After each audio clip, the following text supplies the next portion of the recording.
What a game, what a game, what a game. What's going on, guys? It's the King of 161st Street. I'm back with another video, and that was such a fun game to watch. If you guys didn't see it, I'm not going to give you a full box score. If you want a full game recap, go to the ESPN app. Go find it yourself. But this game, the key takes I have from this, no matter what the box score says, Roki Sasaki of Japan will be a great major league pitcher. Now, why do I say this? Look, he had full control through 4. This kid had everything going. That split finger, that is not just a good split finger. That is not just a great split finger. That is an all-time great split finger. Now, look, there are things this kid needs to work on. There's no such thing as a perfect athlete. He is no different. He needs to learn how to mix it up a little more, and he may need to start adding other breaking pitches into the mix. He became a little predictable, and that's what led to the home run by Urias, was predictability. It wasn't the fact that he hung it, which helped the fact that he hit it out, but he became too predictable because he literally went fastball, split finger. He has 2 pitches. If he can learn to add a changeup, a slider as like a main pitch that he can throw off of those pitches, this kid is going to be virtually unstoppable. Does it have to be as good as his 101 fastball and his split finger? No, it does not. All it has to do is get the hitter off balance. Has to get him thinking, is he going to the changeup? Tonight, it was literally just fastball, split fingers. Fastball, split finger. And it worked for the first 4 innings. But at some point, if you make a mistake with any of those pitches, knowing how predictable you are, it's just inevitable that something bad is going to happen. But the kid's only 21 years old. He's literally my age. So he's got 7 years till he hits his prime. The prime age for athletes is usually from 28 to 32. He is 7 years away from that. So this kid has time on his side. And boy, does he look good. Yamamoto came in, looked very sharp. For the Mexican side, Patrick Sandoval looked so fucking good. He looked very good. He had every pitch on. He had those hitters off balanced. Really kept the Japan hitters guessing. That's what I love most about this performance from Sandoval, is he was never predictable, which is something that Roki Sasaki needs to work on. He sort of kept that formula of unpredictability, and it worked in his favor. The deciding factor in this game was the bullpen for Mexico, how unreliable they were at getting outs. In the 6th inning, bases loaded, 2 outs.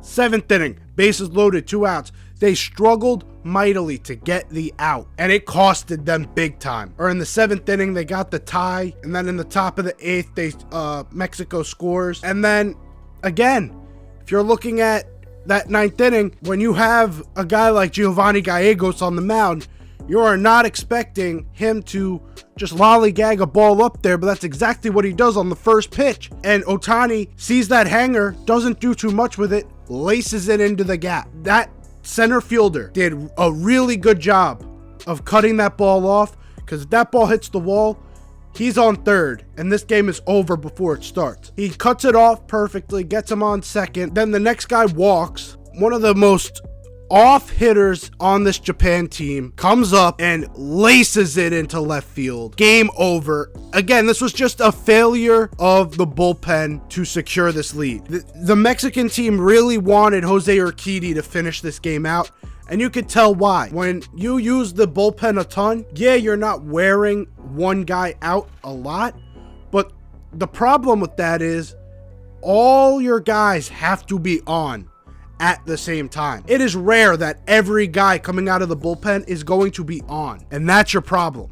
Is if they're not on, it becomes bad, and you could lose your lead, and that's exactly what happened here. Just a very good effort by Japan to sort of keep their heads held high, not give up on this game, knowing that there are 27 outs here. And since it's the World Baseball Classic and there is a pitch count, these guys have to sort of rotate in and out, and Mexico sort of trying to prepare themselves for the next game as well as trying to win this game. Go into their bullpen a few times, knowing that there's going to be opportunities for you. Man, you have to give your props out to Japan. There were times in this game where they looked lifeless at the plate. You really did think, like the announcer said, that one hit by Urias was going to solve the game. It definitely didn't. And that's a testament to Japan's will and how much they wanted this, because that's what it came down to in the ninth. Who wanted it more? And Japan wanted it more. Now that we've gone over the game that just happened, the USA spanked Cuba. Let's go over the final. USA, Japan. We already know that Yu Darvish is going for Japan. We already knew, right? No matter who's going for the USA. I know there is a pitcher announced. I can't think of his name off the top of my head. Anyways, it doesn't really matter for the point. We knew no matter what, Japan was going to have a pitching advantage on us in the USA. Japan brought in 10 starters, 10 of the top 15 starters in the NBL. And the US roster brought in Clayton Kershaw and Adam Wainwright as our aces. The next guy down is Kyle Freeland. And none of those guys are going. So you knew that this was going to be the result of this game. We're going to have to outscore Japan. We knew this from the start. America's mindset is, we don't care how much you score, we're going to score more. And if you look at the US lineup top to bottom, man, Trey Turner's in that 9 hole, and he's the MVP of this tournament so far. Other than Yoshida, who has 13 RBIs, Trey Turner has been the most important player to a team in this World Baseball Classic. That grand slam he hit the other day, absolutely amazing. This game is really going to come down to, how does Japan's pitching hold up? Can Yu Darvish give them innings? If he can give them 5 and they could go to that bullpen in the 6th through 9th, this may be a tough day for the USA. But if Yu Darvish gets solved early, this game is very much winnable for the USA. And I'd say it's not the hardest path if you're the USA to win this game. You guys literally just have to play like yourselves. Kyle Schwarber has to be in that lineup. He's finally going up against a righty. You probably should bring Trey Turner up in the lineup.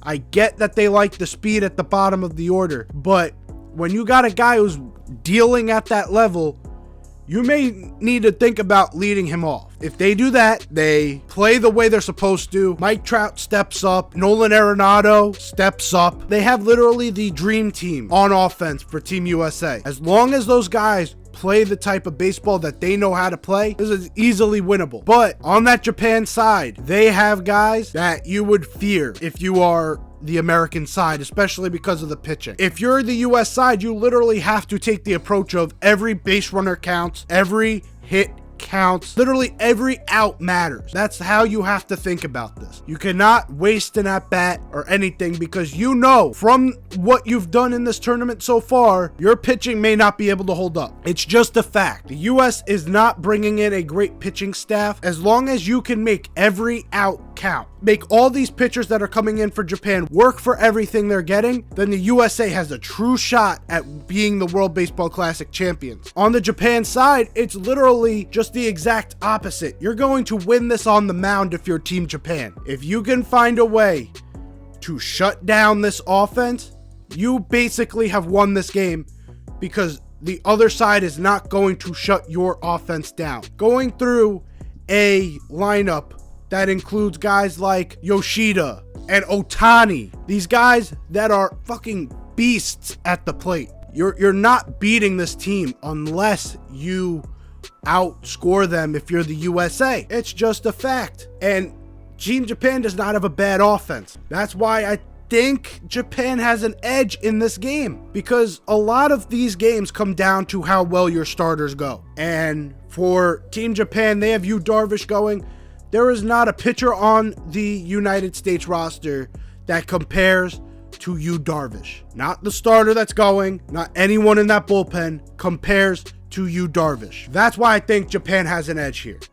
I'm hoping I'm wrong. That is my initial read, is in a close game, almost like this one, back and forth, throwing punches, the Japan team is just going to be able to hold on. Really, if you're the USA, your X factor has to be, if you can get quality innings out of this guy starting, it will do wonders for you. This kid has a lot of pressure on his shoulders, and I hope he can pull through.